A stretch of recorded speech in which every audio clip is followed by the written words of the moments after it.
Good morning class 10 मैं discuss कर रहे चैप्टर नंबर 12 इलेक्ट्रिसिटी।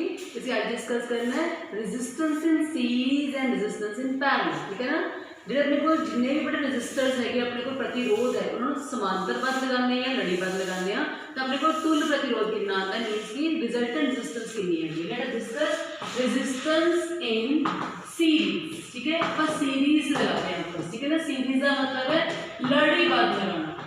लड़ीबद्ध का मतलब की है, लड़ीबद्ध का मतलब है जेकर अपने को रेजिस्टेंसेस आप एवें लगाए हों कि सब दे विच ठीक है ना जो करंट हैगा वो सेम जावे तो की कहांगे फिर resistances set to be in the series. ठीक है ना, मतलब देखो बेटा असि बैटरी लगा रहे हैं तो पहले दस चुकी हैं पिछली वीडियो के विच कि बैटरी जिहड़ी हैगी is the source of potential difference. ठीक है ना, battery creates a potential difference. Battery जिहड़ी हैगी है वो पोटेंशियल डिफरेंस और पोटेंशियल अंतर को मेंटेन करती है। ठीक है ना, हुण बैटरी लगा के सपोज 6 वोल्ट। ठीक है ना, बैटरी नाल अपने को सर्किट दे विच करंट जाना शुरू होएगा। हम दस्सिया सी पहला भी जब तक अपने को बैटरी नहीं लगेगी पोटेंशियल अंदर नहीं होए करंट के पास नहीं करता। ठीक है ना, तो बैटरी लगाते विच असीं की कीता सीरीज दे विच की लगाए है रेजिस्टर लगाए। सीरीज दे विच क्यों है बिकॉज इन्हां विच जिहड़ा करंट है बिजली धारा है जो की है सेम है बट तुसीं देखोगे बेटा पोटेंशियल अंतर है सिरियां ते हुंदा है। एदे सिरे की है आ दो है, एदे सिरे की है आह दो है, एदे सिरे की बेटा आह दो है। ठीक है ना, these two bars are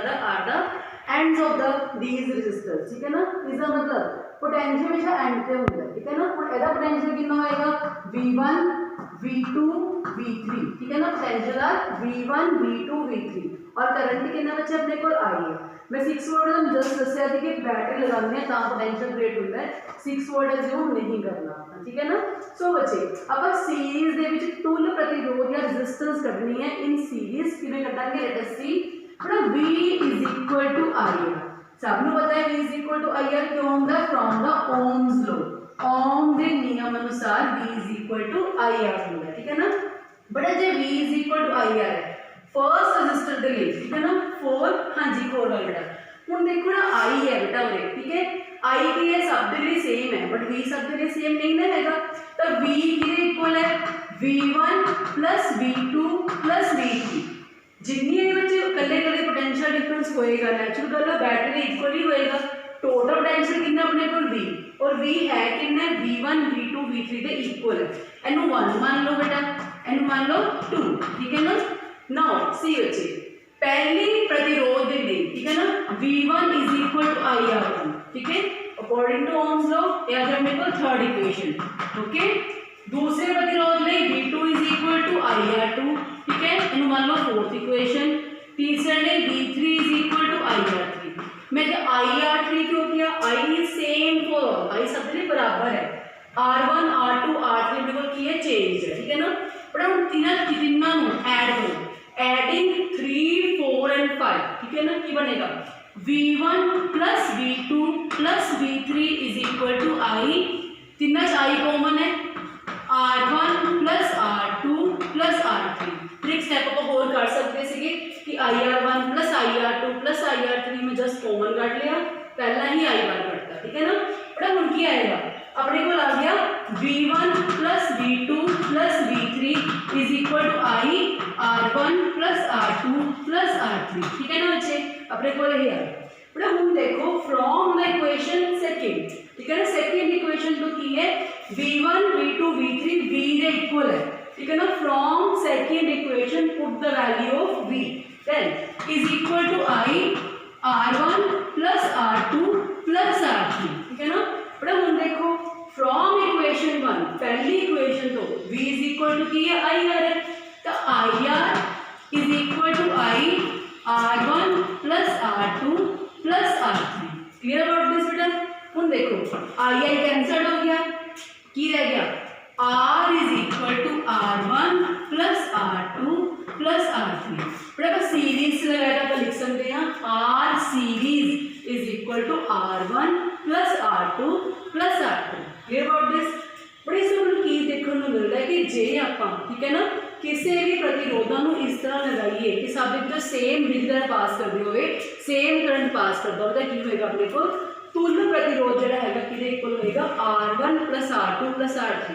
suppose करो बेटा इतने 2 ओम है 4 ओम है 6 ओम है। ठीक है ना, टोटल रेजिस्टेंस या तुल प्रतिरोध कितना होएगा अपने को 2 जमा 4 जमा 6 6 12 ठीक है ना 12 ओम जो अपने को है वो तुल प्रतिरोध होएगा सीरीज दे विच क्यों होएगा बिकॉज इन सीरीज ਜਿਹੜਾ ਆਪਣੇ ਕੋਲ टोटल रेजिस्टेंस ਹੁੰਦੀ ਹੈ ਉਹ सारी रेजिस्टेंस ਦਾ सम अप ਹੁੰਦਾ है ठीक है ना तुल प्रतिरोध बराबर है पहली resistance second resistance third resistance मैं ऑलरेडी दस चुकी है बट रेजिस्टेंस कोई खास चीज़ नहीं हैगी रेजिस्टेंस सिर्फ की अपने को सपोज है फैंस लगे हुए हैं बल्ब लगे हुए हैं ठीक है ना टीवी चल रहा है एसी चल रहा है in the room everything you have that is the resistance ठीक है ना सारा अपने को की है प्रतिरोध है ठीक है ना फिर हम नेक्स्ट चल रहे हैं रेजिस्टेंस इन पैरेलल हम पैरेलल से की है अपने को पैरेलल मतलब है समांतरबद्ध लगाना ठीक है ना ਹੁਣ ਇਹ समांतरबद्ध ਦਾ ਕੀ मतलब है अपने को ਹੁਣ समांतरबद्ध ਦਾ मतलब है जे ਆਪਾਂ रेजिस्टेंसेस ਨੂੰ ਇਸ ਤਰ੍ਹਾਂ ਲਗਾਈਏ ठीक है ना मैं सिस्टम लगा के दिखा रही हूं बच्चे जे ਆਪਾਂ रेजिस्टेंसेस ਨੂੰ ਇਸ ਤਰ੍ਹਾਂ ਲਗਾਈਏ ਕਿਸੇ ਵੀ ਸਰਕਟ ਦੇ ਵਿੱਚ ਜੇ ਆਪਣੇ ਕੋਲ ਕੀ ਹੈ बैटरी है ਇਹ ਕੀ ਹੈ वायर है ठीक है ना मैं इस सिस्टम में लगाता पर ਇੱਥੇ ਕੀ ਹੋ ਰਿਹਾ ਧਿਆਨ ਨਾਲ ਦੇਖੋ अपने V जा रहे हैं अगे ठीक है ना जिन्ना पोटेंशियल अपने को होएगा मान लो जिन्ने वोल्ट की बैटरी लगी हुई है तीन अपने को रेजिस्टेंस मैं दस चुकी हाँ स्टार्टिंग के विच भी कि हमेशा पोटेंशियल डिफरेंस जो है एंड्स ऑफ कंडक्टर के होंगे हुण देखो इन्हां तिन्नां दे एंड्स ज्वाइंड है एक साइड में ठीक है ना हियर इज वन है हियर इज द अनदर है ठीक है ना दो एंड्स अपने को लगे है this means that potential difference will remain same तिन्नां दे पोटेंशियल कितना अपने को V ही है ना ये V1 ना V2 ना V3 क्यों नहीं हैगा because potential is always at the ends of conductor हमेशा एंड्स से होंगे इसलिए कि अपने को V रहूगा V1 V2 V3 नहीं होगा बट जो करंट जा रहा है इतों ठीक है ना I की वैल्यू जा रही जितनी भी I की वैल्यू जाएगी अपने को इतने की होएगा I सेम नहीं रहूगा I जोड़ा है बच्चों अलग अलग डायरेक्शन में टूट गया स्प्लिट कर गया ठीक है ना उन्होंने क्या होगा I1 I2 I3 ठीक है ना this means that in this type of arrangement इस तरह की अरेंजमेंट के विच I जोड़ा है वो I1 plus I2 plus I3 रहेगा ठीक है ना बट जोड़ा V है वो रहेगा सेम फॉर ऑल उन्हें सेम क्यों रहेगा तुम दस्ता मैं already because potential is always at the ends of conductor ठीक है ना बेटा फिर आप डिस्कस करते हैं इसमें ठीक है बेटा V is equal to I R होंगे from the Ohm's law then I is equal to V by R ਹੁਣ मैं I की टर्म क्यों ले बेटा बेटा पहला अपने को V सीगा V is equal to V1 V2 V3 series दे विच ਆਪਾਂ ਕੀ ਕੀਤਾ ਸੀਗਾ V is equal to IR V terms ले रहे थे किस टर्म्स लवांगे ਆਪਾਂ I टर्म में ठीक है ना I is equal to V upon R clear about this now see बेटा जब फर्स्ट रेजिस्टेंस ले लेनी है पहले रेजिस्टर दे लिए ठीक है ना तो की बनेगा I1 is equal to V upon R1 clear about this I2 is equal to V upon R2 I3 is equal to V upon R3 आप लिखांगे बेटा स्पेशली पहले रेजिस्टर दे लिए I1 is equal to V upon R1 दूसरे लिए I2 is equal to V upon R2 तीसरे लिए I3 is equal to V upon R3 बड़ा एडिंग दीज थ्री ये तीनों को ऐड कर दो ठीक है ना तीनों ऐड करते की होएगा I1 plus I2 plus I3 is equal to ठीक है ना V upon R1 plus V upon R2 plus V upon R3 ठीक है ना तो आप लिख सकते हैं I1 plus I2 plus I3 is equal to V upon R1 V upon R2 V upon R3 clear about this बेटा हम देखो I1 I2 I3 कितने इक्वल है I दे from equation 1 let us start I is equal to V upon बड़े V common कर लो तो ठीक है ना की हो जाएगा अपने को 1 upon R1 1 upon R2 1 upon R3 clear about this ठीक है ना हम की करांगे बेटा आप जो I की वैल्यू है ये इक्वल है V 1 upon R1 R1 upon R2 1 upon R3 हम I की वैल्यू एग्जैक्टली है कि है I is equal to V upon R let us start V upon R is equal to V 1 upon R1 1 upon R2 1 upon R3 clear हम देखो बेटा V cancelled ठीक है ना की बन जाएगा 1 upon R is equal to 1 upon R1 plus R2 plus R3 क्योंकि अरेंजमेंट अभी पैरेलल लगाइए समांतर लगाइए तो की होएगा RP है ना तो कह सकते हैं 1/rp is equal to 1/r1 plus 1/r2 plus 1/r3। फिर जो रिजल्टेंट कटांगे जो भी वैल्यू अपने को आएगी, ठीक है ना, सपोज करो वैल्यू अपने को आएगी 2/25, तो वैल्यू 2/25 ही रहेगी, वो 1/r की वैल्यू आएगी, तो आंसर कितना आएगा r इज इक्वल टू 25/2।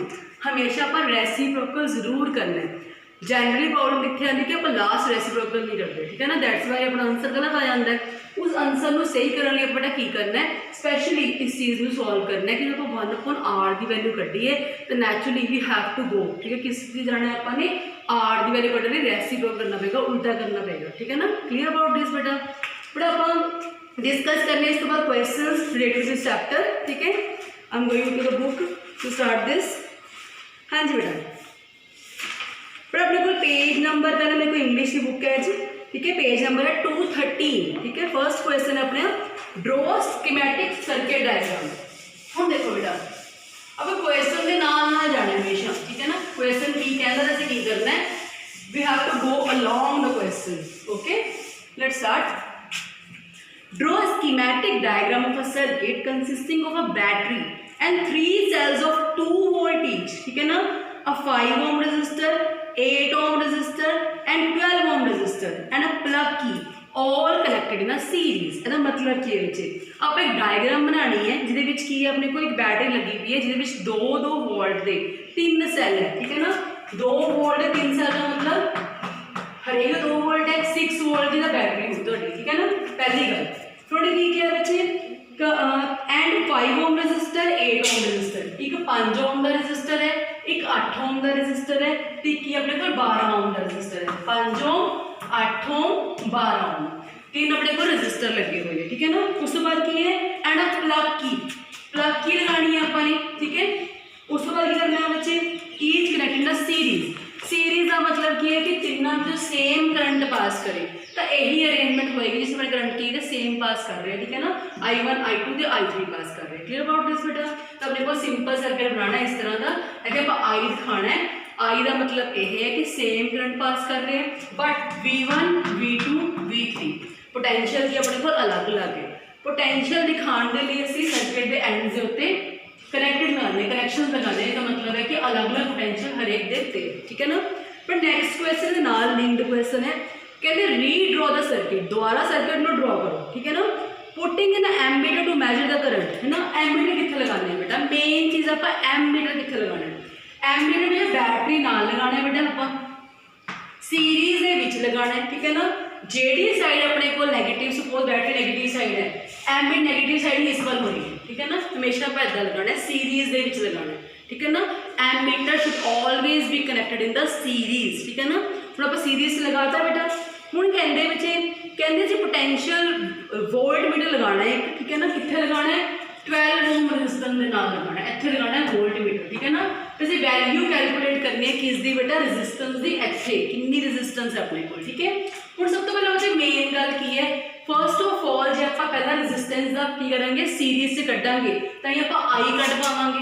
जब अपन आई पता होएगा, इतने अपन वी पता है, सॉरी आर पता है, वी कटना पेगा नैचुरली, ठीक है ना। किमें कटांगे देखो, R1 plus R2 plus R3 is equal to R, ठीक है। हूँ R1 कितना है 5 जमा 8 जमा 12, ठीक है ना। कितना हो गया अपने को 8 5 13 प्लस 12 25 ओम, ठीक है ना। 25 ओम अपने को होगी रेजिस्टेंस। Clear about this. हूँ तो की करना है बच्चे, V is equal to IR। उन्होंने क्या सी 3 अपने को सैल्स है 2-2 वोल्ट के, तो बैटरी कितनी होगी 6 वोल्ट की होगी, तो इस V कितनी अपने को 6, I आप कढ़ना है, R कितना अपने को 25, तो I इज इक्वल टू 6/25। आई नीचे आ जाएगी, तो पहले ही पता है एक्स मिनट में कोई वैल्यू होंगी है तो कहते मल्टीप्लाई वाली डिवाइड आ जाती है, ठीक है ना। I is equal to 6/25 and लिख दो एम्पीयर, ठीक है ना। करंट हमेशा किस होंगे बेटा, एम्पीयर के विच होंगे। हुण आपां की करांगे देखो बेटा, हुण आपां कढ़ना सिर्फ इस दे अकॉर्डिंगली, ठीक है ना। असीं कहांगे 12 ओम दे प्रतिरोध, ठीक है, कोल कुल पोटेंशियल, कितना पोटेंशियल होगा, ठीक है ना। हाँ जी, किमें कटांगे बेटा, V is equal to IR, है ना। V इज इक्वल टू कितना होंदा IR, V कितनी अपने को 6 वोल्ट, I कितनी अपने को बेटा 6/25, है ना। सॉरी 6/25 इंटू आप आर कढ़ना, ठीक है। आर कितना अपने को बस सॉरी वी करना है अपन सॉरी बट मैं 6 वोल्ट भी लगा पाऊंगी इतने 6 वोल्ट का टोटल दिया अपना वी कढ़ना है इतने, ठीक है ना। तो वी अपने को कढ़ना है, आई कितनी है अपने को 6/25 ਤੇ ਆਪਣੇ ਕੋਲ r कितनी है 12, ठीक है ना। इस वैल्यू में सॉल्व करके what ever be the answer you will write the voltage, ठीक है ना। बट ऐसे 6 वोल्ट क्यों नहीं आया, ये 6 वोल्ट तिन्ना दे ਲਈ है, एक दे ਲਈ नहीं हैगा, ठीक है ना। दैट्स ਆਪਾਂ ਕੱਢਾਂਗੇ ਸੈਪਰੇਟਲੀ ਉਹਦੀ ਵੈਲਿਊ ਕੱਢਾਂਗੇ, ठीक है ना। आज ਲਈ ਬੜਾ ਪਹਿਲੇ डिस्कस ਕਰਾਂਗੇ बट आप इस स्पैशली ना जी वोल्टेज कड्डी है इत्थे ਆਪਾਂ क्यों इदा कड्डी है बिकॉज जो पोटेंशियल जो अपने को दिस वोल्टमीटर लग्या हुआ है वो सिर्फ इस दे क्रॉस है, दैट्स वी आप इदा कट सकते हैं। जब आप क्रॉस नहीं लगावांगे सब दे क्रॉस लग्या होंदा एवें होंदा फिर की आंसर आना जी अपना सीधा 6 वोल्ट जितनी अपनी वोल्टेज है उतना ही होएगा, ठीक है ना। क्लियर अबाउट दिस तो आप डिस्कस किए बड़ा आज के क्वेश्चन, ठीक है ना। तो आप नैक्सट डिस्कस करेंगे नैक्सट वीडियो। टिल देन ध्यान करना है, ठीक है ना। यानी कि इस inquiry you can call me any time, ठीक है। Thank you everybody.